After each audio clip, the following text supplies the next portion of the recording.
The Night Before Christmas by Clement C. Moore. Illustrated by Christian Birmingham. Read aloud by Big Papa Scott. 'Twas the night before Christmas, when all through the house not a creature was stirring, not even a mouse.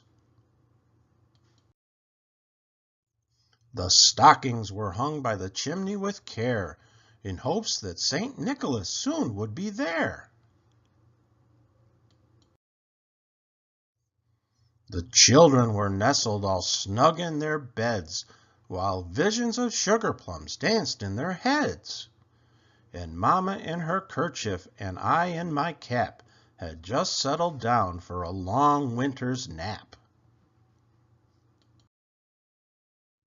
When out on the lawn there rose such a clatter, I sprang from the bed to see what was the matter. Away to the window I flew like a flash, tore open the shutters and threw up the sash. The moon on the breast of the new fallen snow gave a luster of midday to objects below. When, what to my wondering eyes should appear, but a miniature sleigh and 8 tiny reindeer. With a little old driver so lively and quick, I knew in a moment it must be Saint Nick.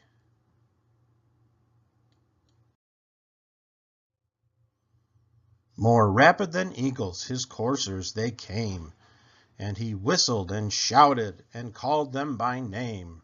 Now Dasher, now Dancer, now Prancer and Vixen, on Comet, on Cupid, on Donner, on Blitzen.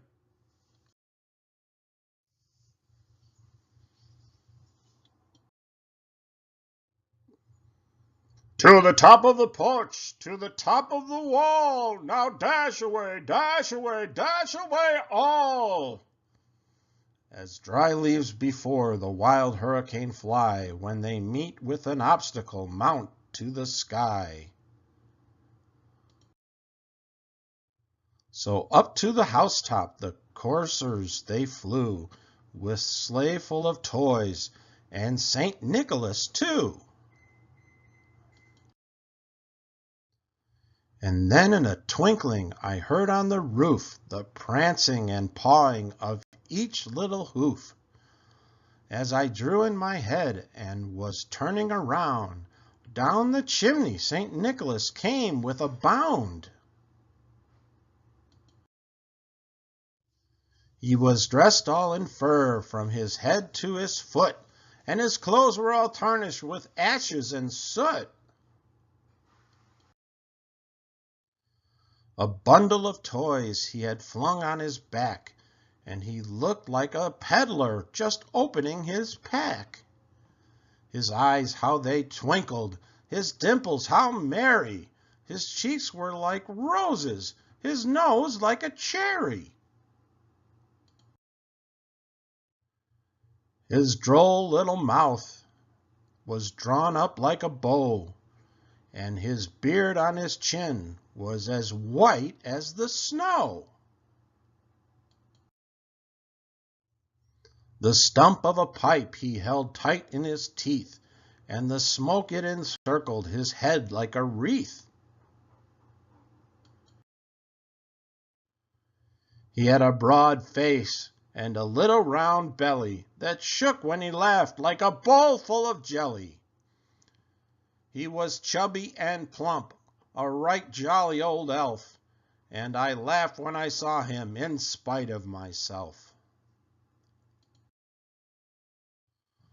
A wink of his eye and a twist of his head soon gave me to know I had nothing to dread. He spoke not a word, but went straight to his work, and filled all the stockings, then turned with a jerk, and laying his finger aside his nose, and giving a nod, up the chimney he rose. He sprang to his sleigh, to his team gave a whistle, and away they all flew like the down of a thistle. But I heard him exclaim as he drove out of sight, "Merry Christmas to all, and to all a good night." The end. Please subscribe.